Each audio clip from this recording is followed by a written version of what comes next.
Good morning. আমাদের দিনরাত্রির নতুন আরেকটি ভ্লগে আপনাদেরকে স্বাগত। আশা করি সকলে ভালোই আছেন। আজ শনিবার, আজকে সকাল সকাল স্নান করে মায়ের বাড়িতে যাওয়ার হুকুম রয়েছে। মা গতদিনই বলে দিয়েছে যে আজকে মা রান্না করবে আর আমি ভিডিও শ্যুট করব। আসলে বৈশাখ মাসে যখন আমাদের বাড়িতে ভগবানের প্রতিষ্ঠা দিবসের অনুষ্ঠান হচ্ছিল তখন বিরিয়ানি হয়েছিল। সেই সময় থেকেই আপনারা বলেছিলেন যে প্রিয়াঙ্কি বিরিয়ানির রেসিপিটা একবার শেয়ার করো। সেটাই আমরা বহুদিন ধরে প্ল্যান করছিলাম। তো মা এর মধ্যে মামা বাড়িতে গিয়েছিল। তো আমার মামা বাড়ির গ্রামের বাড়ি শিবনিবাস।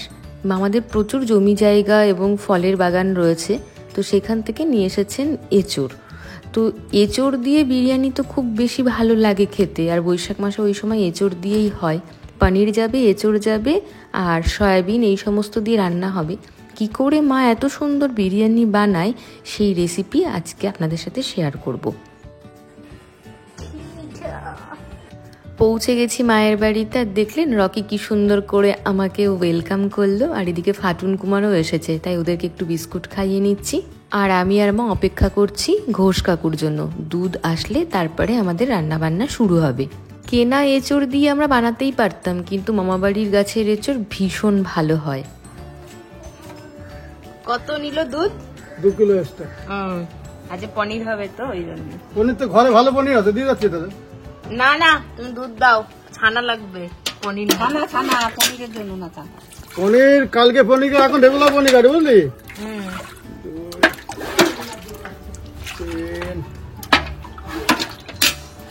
ওটা দিয়ে দাও তোর কাছে। চল বাবা, দাও আমার কাছে একটা দাও। আয় তো পায় খাবি আয়। কালকে 3খানা পনির কেটেছি বাজার আছে। হয়েছে? হ্যাঁ, আয় 3খানা পনির কেটেছি কালকে। পরশুদিনকে 3খানা পনির তো বলেই নেই আপনাদের। এটা গ্রামে দিয়ে আসলাম, হেভি পনির আছে। এই ঘোষ কাকু আমাদের বাড়িতে দুধ দেন প্রায় 11 থেকে 12 বছর হয়ে গেল। ভীষণ ভালো। উনি মা কালীর ভক্ত, মাঝে মধ্যে ফুলও দিয়ে যান গোপালের জন্যে। আর যখন যত দুধ আপনি চাইবেন, মানে আমাদের বাড়িতে বিশেষ করে দিয়ে দেন, কখনো নিষেধ করেন না। বাড়িতে কি করে খুব সহজে পনির বানাবেন তার রেসিপিও আজকে আপনাদের সাথে শেয়ার করে দেব। কতটা দুধ নিলে মা? 3 কিলো 1 পোয়া। 3 কিলো 1 পোয়া, মানে 3 কেজি 250। মায়ের বাড়িতে এসেছি আর ভগবানের দর্শন করাবো না আপনাদের, তা তো হয় না। এই দেখুন মা কি সুন্দর করে গাছের ফুল দিয়ে সাজিয়েছে ভগবানকে। আমাদের ছাদে প্রচুর ফুল গাছ আছে, সেই ফুল দিয়েই পুজো হয়ে যায়। আর একটা কথা বলি, সারা বছর এঁচোড় পাওয়া গেলেও মামার বাড়ির এই সুস্বাদু এঁচোড় বছরের জন্য এবার এটাই শেষ। তো সেই জন্য ভাবা হয়েছে যে তাহলে একবার লাস্ট বিরিয়ানি বানিয়েই ফেলা যাক। আর মা এখানে দুধ জাল দিতে বসিয়ে দিয়েছে, এই দুধটা দিয়ে পনির তৈরি করবে। এই দুধটা কি হবে? এই দুধটা দিয়ে ওই কেশর, তারপরে সব গোলাপ জল মিশাবো। আচ্ছা, এটা কি দিচ্ছ মা? ছানার জল। ছানার জল? হ্যাঁ, ছানা কাটছি। মা আগে লেবু দিয়ে ছানা কাটতো। ঘোষ কাকু এই কথা জানার পরে বলেছেন যে না, আপনাকে আর লেবু দিয়ে ছানা কাটতে হবে না এত কষ্ট করে, আমি আপনাকে ছানার জল দিয়ে যাব। বীজ জল বলে এটাকে।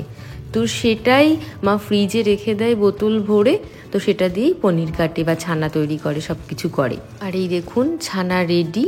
এইভাবেই এবার এটাকে ভালো করে জল ঝরিয়ে মা এভাবেই রেখে দেবে, কোনো কিছু চাপা দিতে হবে না। আমাদের রান্না শুরু হয়েছে, মায়ের কাছে শুনে নি কি কি মশলা লাগছে। বিরিয়ানির আলু সেদ্ধ হয়ে গেছে, সয়াবিন সেদ্ধ হয়ে গেছে, বিরিয়ানির এঁচোড় সেদ্ধ হয়ে গেছে, আর বিরিয়ানির মশলা হয়ে গেছে। এইটা কেশর গুলাবো, দুধ রেখেছি বিরিয়ানিতে দেওয়ার জন্য। আর এইটা কামরাঙা চাটনি বানাবো। আর এটা বিরিয়ানিতে পনির দেবো, সেটা ছানা বানালাম। ওই মশলার পরিমাণগুলো একটু বলে দাও, তাহলে সকলের সুবিধা হবে। কতটা চাল, তার কতটা বিরিয়ানি বানাচ্ছো সেটা বলে দাও। যে 1 কেজি চাল, 4 জনের মশলা বলছি, তার জন্য মশলা হচ্ছে 3টে টমেটো, হ্যাঁ, এই কটা মতো কাঁচা লঙ্কা, হ্যাঁ, আর এতটা মতো আদা, হ্যাঁ, আর এইগুলো মতো গোটা গরম মশলা। আদা হচ্ছে গোটা আদা এতটা নাকি ওই পেস্ট করা? মানে কুচানোটা এতটা দিয়ে পেস্ট করছি সব একসাথে। ওই মানে 4 চামচ মতন আদা হবে। হ্যাঁ, হ্যাঁ, 4 চামচ মতন আদা হবে। আর পেস্ট করে নিয়েছো। 10টা মতন আলু নিয়েছো নাকি? হ্যাঁ 10টা আলু সেদ্ধ করে নিচ্ছ, এখন 2 ভাগ করে কেটে নিচ্ছ। হ্যাঁ মাকে জিজ্ঞেস করি সেদ্ধ কামরাঙাগুলোকে কি করছে। তো চটকে নিচ্ছ তাই তো? নালি মুলাম হবে না তো, কাঁকড়া আমের মতো মুলাম হয় না, ছেকড়া ছেকড়া থাকে, তাই একটু চটকি দিচ্ছি, তাও থাকবে ছেকড়া ছেকড়া, তাও একটু চটকি দিচ্ছি যেটুকু হয়। ভাজা ভাজি হবে। হ্যাঁ বিরিয়ানি সব কিছু সবজি ভাজা হবে এবার, আলু, এঁচড়, সয়াবিন, তারপরে ও। পনির। ও আচ্ছা, এইগুলোই ভাজবে তাই তো? হ্যাঁ এখন ভাজবো, ভেজে তারপরে তো দেবো, ভেজে তারপরে রান্না হবে সবজি, তারপরে দেবো। গ্যাসের এক পাশে বসিয়েছে কড়াই, তাতে এখন সমস্ত সবজি ভাজা চলবে, আর এক পাশে এই চটকে সেদ্ধ করে রাখা কামরাঙ্গাটাকে বাটিতেই বসিয়ে দিয়েছে। তার মধ্যে দেখলেন প্রায় একটা মাঝারি সাইজের 1 বাটি চিনি দেওয়া হলো। এবার দেখি মা কি করে কামরাঙ্গার চাটনি বানায়। 5 ফোড়ন। হ্যাঁ কড়াইয়ে সামান্য তেল দিয়ে ওই হাফ চামচ মতন তেল দিয়েছে, তার মধ্যে 5 ফোড়ন দিয়েছে। এবার সেই ফোড়নটাকে চাটনির মধ্যে দিয়ে মিশিয়ে দেবে। এবার এখানে চাটনিটা ঢিমি আছে জাল হতে থাকবে।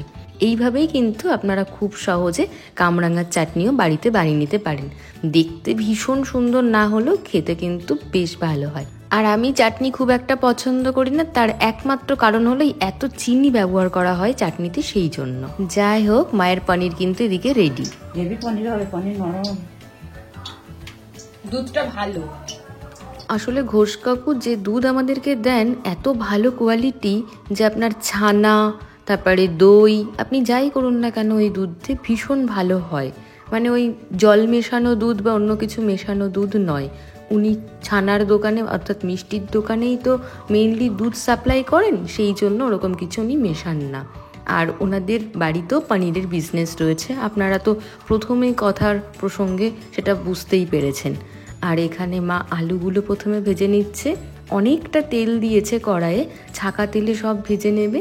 তারপরে যতটুকু তেল লাগবে সেটা রেখে বাকি তেলটা একটা বাটিতে সরিয়ে রাখবে। কি করবো? ওই চাটনিটা একটু মিষ্টিতে দেখো কেমন। হ্যাঁ ঠিক আছে। মিষ্টি ঠিক আছে? হ্যাঁ চাটনি রেডি। আর দিদি যা করলো মনে হলো যেন ওকে মা মেরেই ফেলেছে। সেই মরার আগেই ভূত বলে না, সেটাই হয়েছে। মা গরম চাটনি ঠান্ডা করেই কিন্তু ওকে দিয়েছে, ও ভয়েই আগে ওরকম চিৎকার করে উঠেছে। যাই হোক, এবার দেখি মা কি করছে। 6টা এলাচ, 4টে লবঙ্গ আর 1 টুকরো দারচিনি বড় একটা টুকরো ভেঙে দিয়েছে। এই গোটা গরম মশলাগুলো এখন জলের মধ্যে দিয়ে দেবে।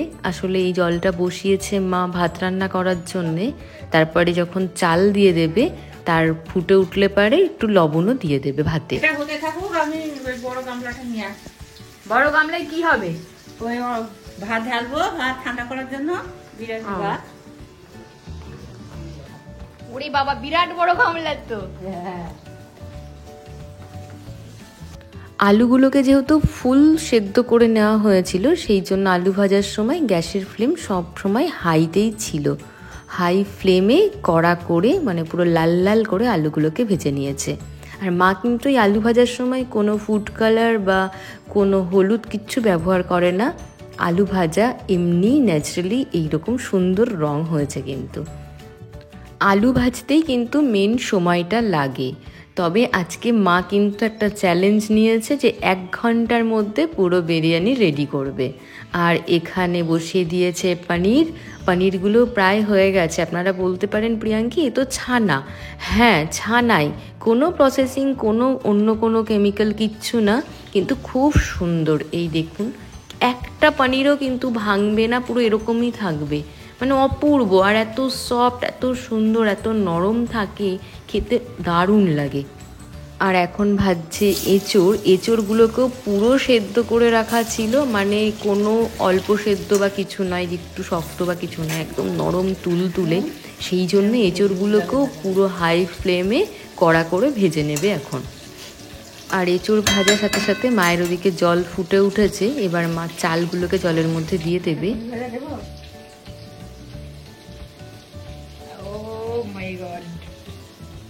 দেখুন পনিরটা, কে বলবে এটা বাড়িতে বানানো। ভাই খাবি এনে? যে আমাকে দিয়ে পুরোটা নিস না। আমি আর দিদি ভাগ করে খেয়ে নিলাম। ভাই ছিল বাড়িতে, মানে সৌরভ ভাই, ও বললো যে নাও খাবে না, তো আর মা এখানে দিয়ে দিচ্ছে চালগুলো। আর ভাতটা যখন একটু জাস্ট ফুটে উঠবে তখনই তার মধ্যে কিন্তু পরিমাণ মতন লবণ দিয়ে দেবে। চালটাকে রান্না করার আগে মা আধ ঘন্টা ভিজিয়ে রেখেছিল, আর এই দেখুন দিয়ে এবার এটা আস্তে আস্তে হতে থাকবে। আর ওদিকে মা এঁচোড়টা প্রায় ভাজা হয়ে গেছে, এবার এঁচোড়টাকে তুলে নিয়ে ওর মধ্যে দিয়ে দেবে সয়াবিন। সয়াবিন ভাজা হয়ে গেলে মোটামুটি সব কাজ হয়ে যাবে। তারপরে কিন্তু আপনার শুধু গ্রেভি বানিয়ে দমে বসিয়ে দিলেই বিরিয়ানি হয়ে যাবে। হঠাৎ করে কেন আজকে বিরিয়ানি রান্না হচ্ছে সে কথা যদি বলি তাহলে আপনারা হাসবেন। মা এর মাঝখানে মামাবাড়ি গেছিলো, আপনাদেরকে তো বললামই। এঁচোড়ও নিয়ে এসেছে মামাবাড়ি থেকে, অর্ধেকটা এঁচোড় রান্না করে খাওয়াও হয়ে গেছে, আর বাকিটা সিদ্ধ করে রাখা ছিল পরের দিন রান্না হবে বলে। হঠাৎ করে আমি সেই বিষয়টা জানতে পেরে মাকে বললাম যে তাহলে চলো বিরিয়ানি বানিয়ে ফেলা যাক রবিবার দিন, সবাই বাড়িতেও থাকবে, আরিয়ান আসবে, উত্তমও বাড়ি থাকবে। তো মা বললো রবিবার দিন একাদশী হবে না। তখন আমি বললাম আচ্ছা নেক্সট রবিবার আমরা থাকবো না, আমরা যাচ্ছি বেড়াতে, তাহলে কি করব। তাহলে তুমি কি শনিবারেই বানাবে, ওরা তো রাতের মধ্যে সব ফিরেই আসবে, আর আরিয়ান তো শনিবার দিন দুপুরবেলা বাড়িতে এসেই ভাত খায়, তাহলে চলো বানিয়ে ফেলো। যেমনি বলা তেমনি কাজ, রাত্রেবেলায় সিদ্ধান্ত হলো আর সকালবেলায় বিরিয়ানির আয়োজন। গল্প করতে গিয়ে কয়েকটা স্টেপ আপনাদের সাথে শেয়ার করা হলো না, একটু মুখে বলে দিই। ভাতটা রান্না করার সময় আপনারা একটু যাতে ভাতের মাঝখানে মাছ থাকে, মানে একটু শক্ত থাকে, ওই 70 থেকে 75% কুক করবেন, তারপরে নামিয়ে দেবেন। আর এদিকে মা ওই গ্রেভি রান্না করার জন্য ফোড়নে দিল শুধুমাত্র জিরে আর শুকনো লঙ্কা, আর যে মশলাটা বানিয়ে রেখেছিল সেই মশলাটা দিয়ে দিল, আর তার মধ্যে দিল 2 চামচ সাম্বার মশলা, 2 চামচ জিরের গুঁড়ো, আর 2 চামচ চিনি, আর পরিমাণ মতন লবণ। এবার এটাকে ভালো করে কষাতে হবে। যখন আপনার মনে হবে মশলাটা থেকে তেল ছেড়ে আসছে তখন আপনি আপনার সমস্ত ভেজে রাখা জিনিসগুলোকে এর মধ্যে দিয়ে দেবেন। অনেকে না এর মধ্যে একটু কাজু কিশমিশও দেয়, কিন্তু সেটা আবার সেই বিরিয়ানি ঠিক মনে হয় না। আর এই মশলার মধ্যে মা একটুখানি দেবে পরে কিন্তু মিঠা আতর, একটু গোলাপ জল আর একটু কেওড়া জল, আর একটু বিরিয়ানি মশলাও দেয়, কিন্তু আজকে মা বলল দেবে না, বিরিয়ানি মশলা ছাড়াই হবে। আর এখন এই মিক্সি ধোয়া জলটা বাটিতে রেখে দিয়ে দিল এর মধ্যে, আর একেবারেই কিন্তু গ্রেভি হবে না। এই জলটা দেওয়ার পরে একটু ভালো করে নাড়াচাড়া করে নিতে হবে। যেহেতু সয়াবিন পনির রয়েছে তাই ঝোল তো টেনে নেবে, তাই আর একটু জল কিন্তু দিতে হবে। দেখতেই পেলেন কতটা জল দিল, মানে ওই সবজিগুলো সব ঢেকে যাবে জলের মধ্যে, সেই আন্দাজে জল দিয়ে ভালো করে নাড়াচাড়া করে ফ্লেম হাই রেখে ভালো করে ফোটাতে হবে, যাতে করে মশলাগুলো সবজির মধ্যে ভালো করে ঢুকে যায়, বিশেষ করে সয়াবিন, আলু, পনির এই সমস্ত কিছুর মধ্যে। এবার এই অবস্থায় এর মধ্যে দিয়ে দেবে 2 ফোঁটা মতন মিঠা আতর। এই আতরের বোতলটা পুরনো তাই শেষ হয়ে গেছে, তাই মা সেখান থেকে যতটা পারা যায় আর কি নিংড়ে নেওয়া বলে, তো দিয়ে দিল, আর দেবে না, আর বাকিটা তো বিরিয়ানির মধ্যে যাবে। আর দিয়ে দিচ্ছে 3 টেবিল চামচ মতন গোলাপ জল আর 2 টেবিল চামচ মতন কেওড়া জল। এবার এটাকে ঢেকে দিয়ে ভালো করে ফুটতে দেবে। 5 মিনিট ধরে হাই ফ্লেমে ফোটানোর পরে এই দেখুন গ্রেভি কিন্তু রেডি। আপনি এইবার বিরিয়ানির জন্য আপনার সবজি ব্যবহার করতে পারেন লেয়ারে। যেহেতু সমস্ত কিছু ভালো করে সেদ্ধ করে ভাজাই ছিল সেই জন্য কিন্তু বেশি সময় লাগলো না। এবার আমরা করছি আসল কাজটা, বিরিয়ানির লেয়ার দিচ্ছে মা এখানে। ভাতের 3টে লেয়ার হবে। প্রথমে কিছুটা ভাত দিয়ে একটা বেড বানিয়ে নিয়েছে, তারপরে ওই যতটা সবজি রান্না করেছে তার 4 ভাগের 1 ভাগ দিয়ে দেবে, তারপরে আবার ভাত দেবে, আর সবজি দেওয়ার পরে না একটু ঘি দেবে, একটু বিরিয়ানি মশলা দেবে, আর যে গোলাপ জল, কেওড়া জল, মিঠা আতর আর কেশর দুধের মধ্যে মিশিয়ে রেখেছিল সেই লিকুইডটা একটু দিয়ে দেবে, তবে সেগুলোর পরিমাণ কিন্তু সবটাই কম হবে। তারপরে আবার ভাতের একটা বেড দেবে, মানে বেড তৈরি করবে, বাকি তখন সমস্ত সবজিটাই সে তার মধ্যে দিয়ে দেবে, আর কিছুটা সবজি তুলে রাখবে যদি কারোর ভাতের সাথে খেতে ইচ্ছা করে, মানে বিরিয়ানির সাথে খেতে ইচ্ছা করে সেই জন্যে। তারপরে ওপর দিয়ে বিরিয়ানি মশলা, মিঠা আতর, কেওড়া জল, গোলাপ জলের যে মিশ্রণ সেটা দেবে, তারপরে আবার একটা ভাতের লেয়ার তৈরি করে তার উপর দিয়ে বাকি সমস্ত যে দুধে ভেজানো যে জিনিসটা রয়েছে সেটা পুরোটা দিয়ে দেবে, আর একটু দেবে বিরিয়ানি মশলা।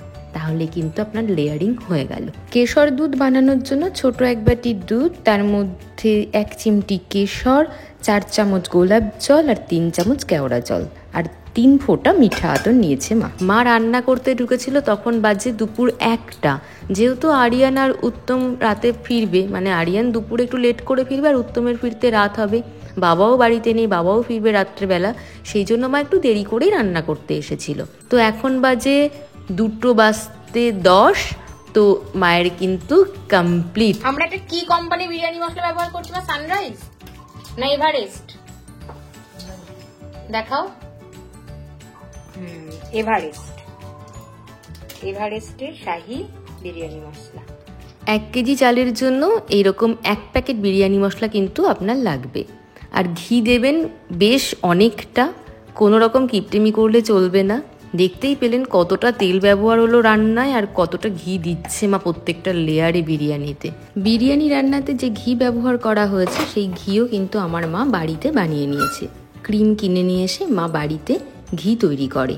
বিরিয়ানিটাকে বসিয়ে দিল মা দমে, একটা তাওয়ার ওপরে বড় এই ডেকচিটাকে বসিয়ে একদম চাপা ঢাকা দিয়ে দিল।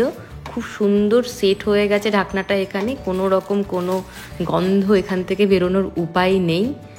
আর এই দেখুন প্রায় 20 মিনিট পরে বিরিয়ানি। তো এখন মা ভগবানকে ভোগ নিবেদন করবে, 2:20 বাজে, সেই জন্য মা এটাকে ওপেন করলো, না হলে আরও 20 মিনিট দম দিতে হবে। মা বললো ভগবানেরটা তুলে নিয়ে আরও 20 মিনিট দম দেবে। আর আমরা যেহেতু একটু বেলা করে খেয়েছি, দুপুরবেলায় আম খেয়েছিলাম অনেকটা করে, তো আমাদের এখনও খিদে পাইনি। আমরা ওই 2:40 নাগাদ ভাবছি দিদি আর আমি খেতে বসবো। লেয়ারে লেয়ারে নিরামিষ বিরিয়ানি মা ভগবানেরটা নিয়ে নিল, আর আমরাও ভাবছি একটু পরে খেয়ে নেব। এখানে বস।